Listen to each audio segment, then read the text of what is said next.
उन्हें अपने रास्ते से हटाने के लिए मेरे पास एक बहुत ही अच्छा और अचूक उपाय है। वो क्या है? वो है सुंदर विष कन्या। उसके जाल में जो फंसता है वो कभी ना कभी अपनी जान गवा ही देता है। तो फिर इंतजार किस बात का है? ठीक है, अब मोहिनी को बुला लेता हूँ मैं। अगर मैंने राजकुमार और महाराज को अपने एक ही वार में जान से खत्म नहीं किया तो मेरा नाम भी विष कन्या मोहिनी नहीं। किसी समय चंद्रपुर नाम के राज्य में राजा सूर्यकांत का राज हुआ करता था। राजा सूर्यकांत बहुत नेकदिल और अच्छे राजा थे।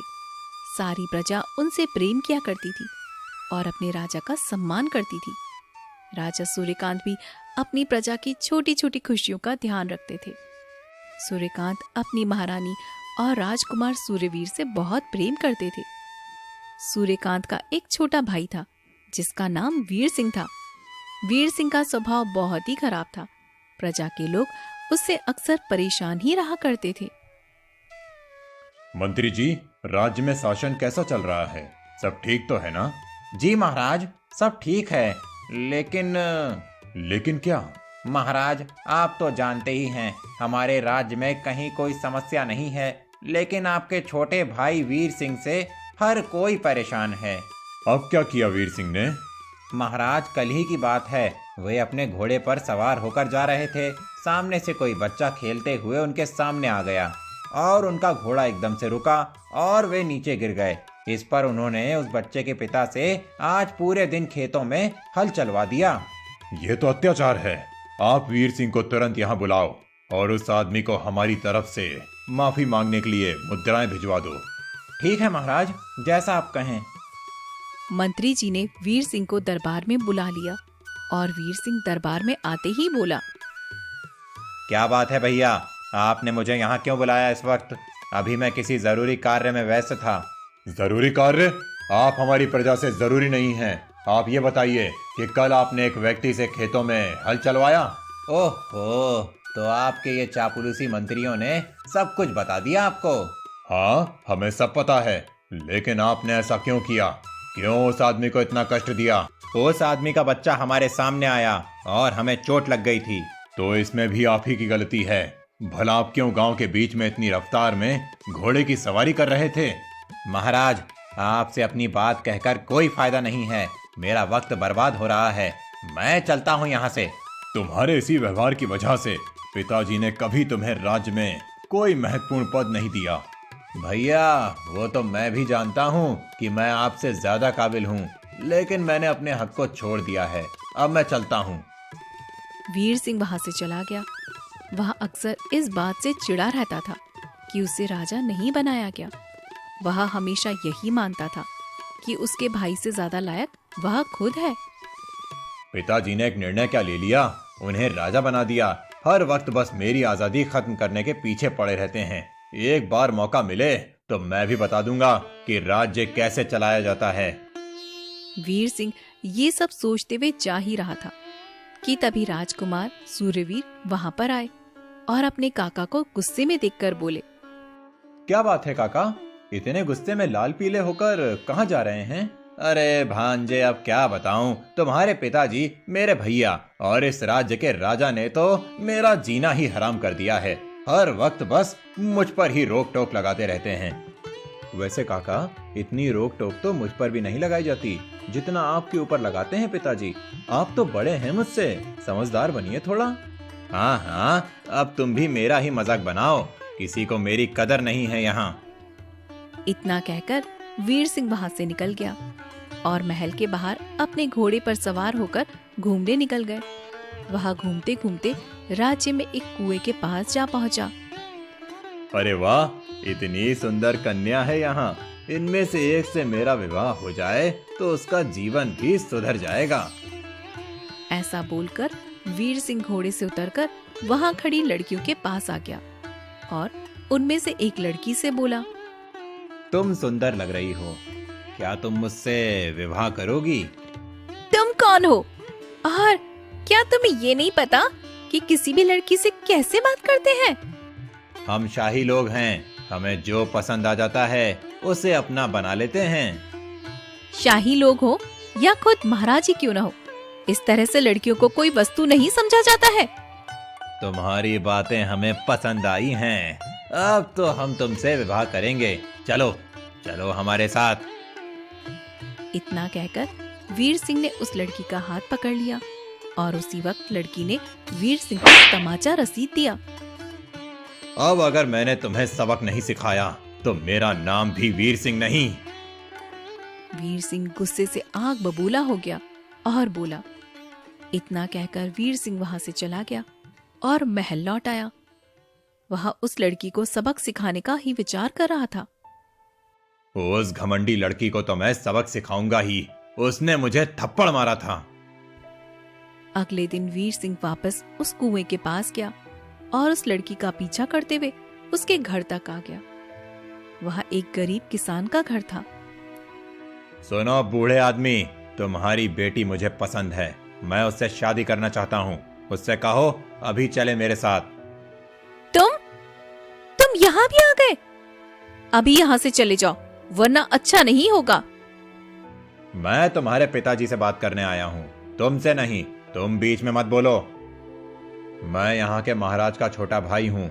ये राज्य मेरा है और यहाँ मेरा राज चलता है।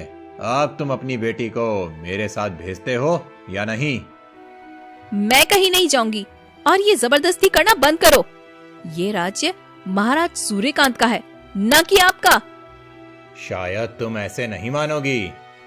इतना कहकर वीर सिंह ने अपनी तलवार बाहर निकाल ली और लड़की के पिता की गर्दन पर रखकर कहा, चलो अब मेरे साथ, वरना यहीं तुम्हारे पिताजी का खेल खत्म कर दूंगा। आप ये गलत कर रहे हैं। इसका परिणाम बहुत बुरा होगा। मेरे पास सही गलत का समय नहीं है। चुपचाप चलो। मजबूर होकर वह लड़की वीर सिंह के साथ चली गई और उसका पिता घबराते हुए दरबार में आया। महाराज, महाराज, दुहाई हो महाराज।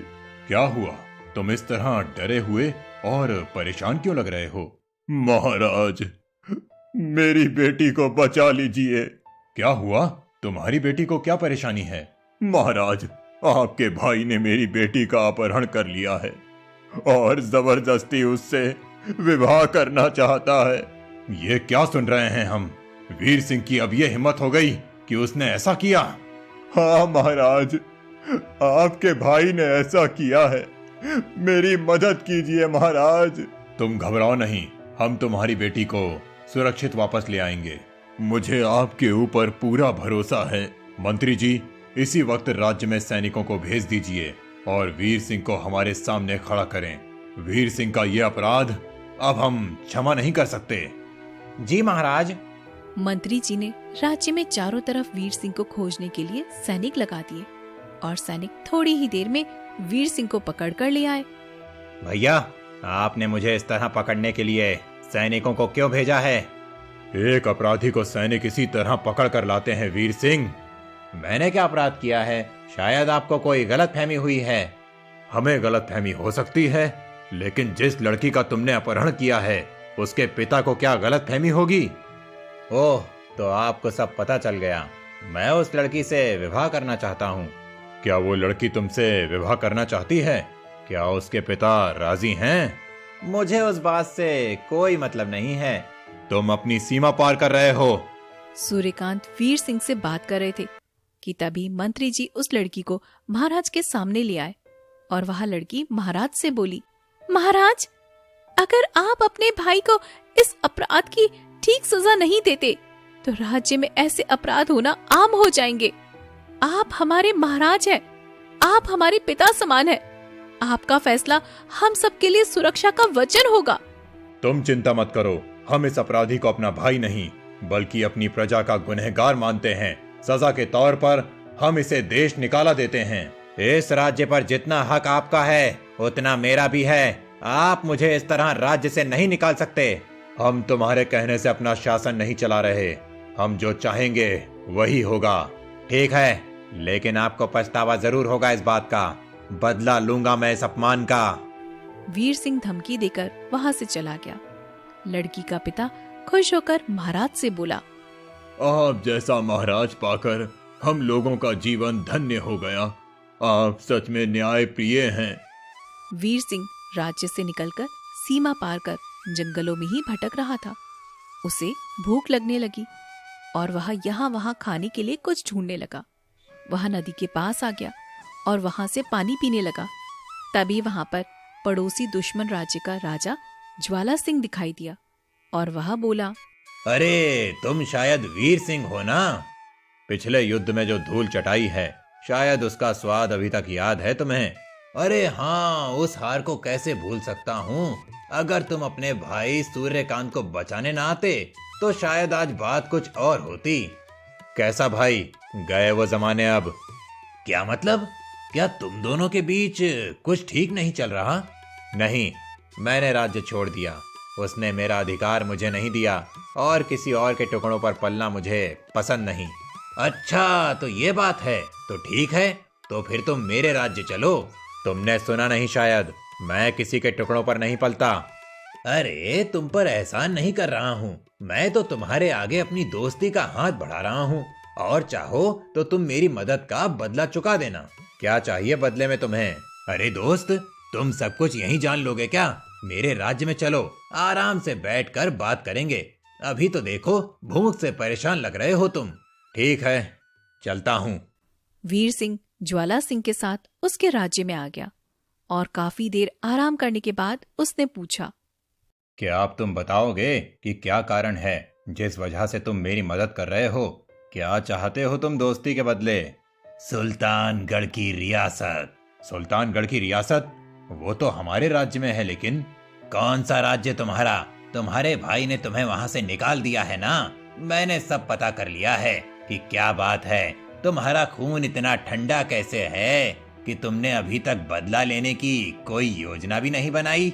अब अगर तुम जान ही गए हो तो फिर तुम ही बता दो कि मैं क्या करूं। मेरे पास ना सेना है ना शक्ति, लेकिन तुम्हारे पास राजा बनने की योग्यता है, ऐसा मैं मानता हूँ। अगर तुम मेरी तरफ से युद्ध करने जाओ और वहाँ के राजा बन जाओ, तब मुझे सुल्तानगढ़ की रियासत देना। ठीक है, तुम सेना तैयार करो। मेरे पास एक और योजना है। कैसी योजना? युद्ध में जीतने की संभावना कम है। अगर मैं अपने भांजे और भाई की हत्या करवा दूं, तो उसके बाद राज्य मेरा हो जाएगा और प्रजा को भी मेरी बात सुननी होगी। सही बात है, लेकिन तुम अपने भाई और भांजे को कैसे मरवाओगे? वेश कन्या। अति उत्तम, अब तुम देखते जाओ मैं क्या करता हूँ। ज्वाला सिंह ने एक सुंदर सी मोहिनी नाम की विष कन्या को बुलाया और उसे चंद्रपुर नाम के राज्य में भेज दिया। एक दिन राजकुमार सूर्यवीर नदी किनारे टहल रहे थे कि तभी वहां पर मोहिनी भागती हुई आई और उनसे टकरा गई। आप ठीक तो है ना? आपको कहीं चोट तो नहीं आई ना? नहीं नहीं, वो दरअसल मेरे पीछे कुछ मधुमक्खियों ने हमला कर दिया था, तो मैं नदी की तरफ भागी। लेकिन आपके पीछे तो कोई मधुमक्खी नजर नहीं आ रही। शायद वो पीछे रह गई। लेकिन आप कौन हैं? मैं समरगढ़ की राजकुमारी वत्सल्या हूँ। यहाँ पर घूमने आई थी। तालाब के पास पानी पीने रुकी तो मेरा घोड़ा ही मुझे छोड़कर चला गया। अरे, ये तो बहुत बुरा हुआ। ठीक है, आप मेरे साथ महल चलिए, हम आपको अपना राज्य घुमा देंगे। आपका बहुत बहुत धन्यवाद। सूर्यवीर मोहिनी को अपने साथ महल में ले आया। मोहिनी की खूबसूरती देखकर सूर्यवीर उस पर मोहित हो चुका था। कुछ दिन बीत गए और महल में गरीब किसान की बेटी आई। तुम तो वही हो ना जिसका काका ने जबरदस्ती अपहरण कर लिया था? जी राजकुमार। तुम यहाँ क्या कर रही हो? मैं महल में काम करने आई हूँ। यहाँ पर दासी का काम मिला है मुझे। अच्छा ठीक है, अब तुम्हें यहाँ डरने की कोई जरूरत नहीं है। हाँ, महाराज का फैसला सबके लिए एक सबक था। हाँ, पिताजी का न्याय सच में काबिले तारीफ था। जी राजकुमार। वह लड़की महल में ही काम करने लगती है और काम करते करते वह मोहिनी के कमरे में पहुंच जाती है। मोहिनी खिड़की के पास खड़ी हुई थी और उसके हाथ में कोई पत्र था जिसे वह पढ़ रही थी। लड़की के आने से मोहिनी चौंक जाती है और कहती है, क्या तुम्हें इतनी भी तमीज नहीं कि बिना पूछे किसी के कक्ष में नहीं आते हैं? मुझे माफ कर दे, मुझे नहीं पता था कि आप यहाँ हैं। मैं तो बस सफाई के लिए यहाँ पर आई थी। ठीक है, जल्दी से सफाई करो, मैं तब तक राजकुमार से मिलकर आती हूँ।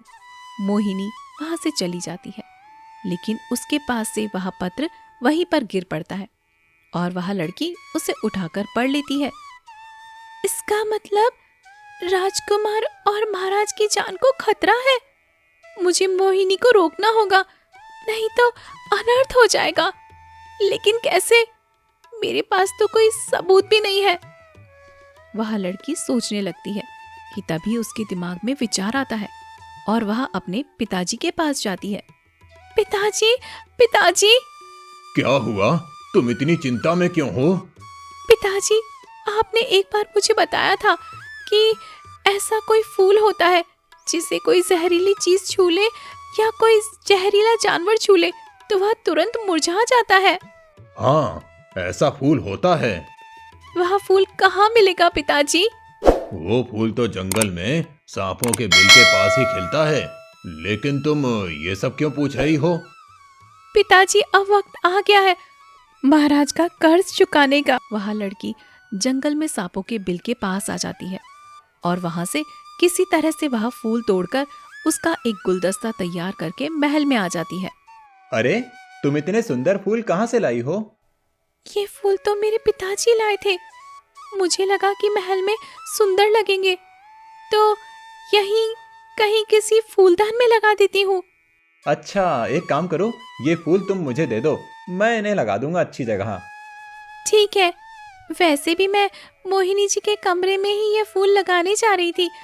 वो इतनी खूबसूरत है कि उन्हें देखकर ये फूल भी मुरझा जाएंगे। मुझे लगता है और खिल जाएंगे जब ये फूल उनके बालों में लगेंगे। वैसे एक और खास बात है इन फूलों की। क्या?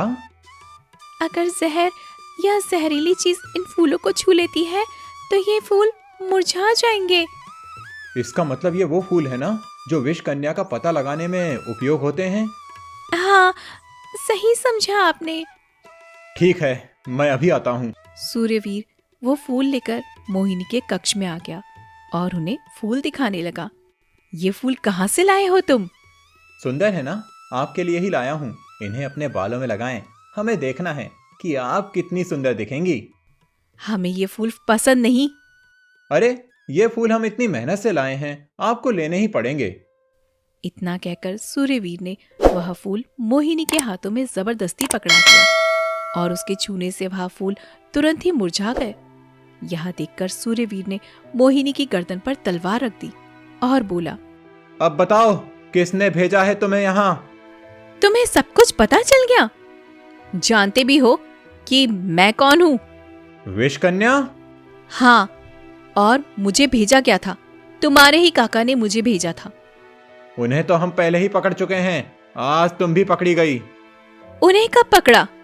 हमारे गुप्तचर हर जगह मौजूद हैं और कुछ दिन पहले जब पिताजी मुझसे मिले। अरे राजकुमार, आप तो कुछ ज्यादा ही व्यस्त मालूम पड़ते हैं। कहाँ घूम रहे हैं आप आजकल? हमने सुना है कि किसी की मेहमान नवाजी में व्यस्त हैं। हाँ पिताजी, मेरी एक मित्र है। आपकी यात्रा कैसी रही?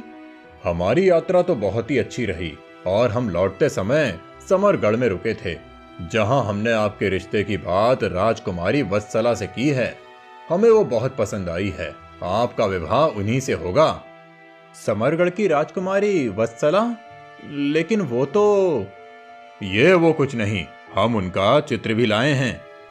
सूर्यवीर ने राजकुमारी वत्सला का चित्र देख लिया और तब ही वह समझ गए थे कि जो उनके महल में राजकुमारी वत्सला के स्थान पर आई है वह असल में कोई और है। और आज फिर उस लड़की की वजह से तुम्हारा सच सामने आ गया मोहिनी। सैनिकों, कैद कर लो इसे। सैनिक मोहिनी को पकड़कर ले गए और राजकुमार सूर्यवीर और महाराज सूर्यकांत ने उस लड़की का धन्यवाद किया। इधर कैद खाने में वीर सिंह बैठा हुआ था। मेरी किस्मत तो खराबी है, ना जाने कहां से उस ज्वाला सिंह की बातों में आ गया। अगर ऐसा ना होता तो शायद कम से कम आजाद तो घूम सकता था। लेकिन मैं इस कैद खाने में कैसे रहूंगी? मेरी खूबसूरती का क्या होगा? तुम्हारी खूबसूरती कौन देखने आ रहा है अब? विष कन्या हो तुम, कोई काम नहीं आया तुम्हारा विष।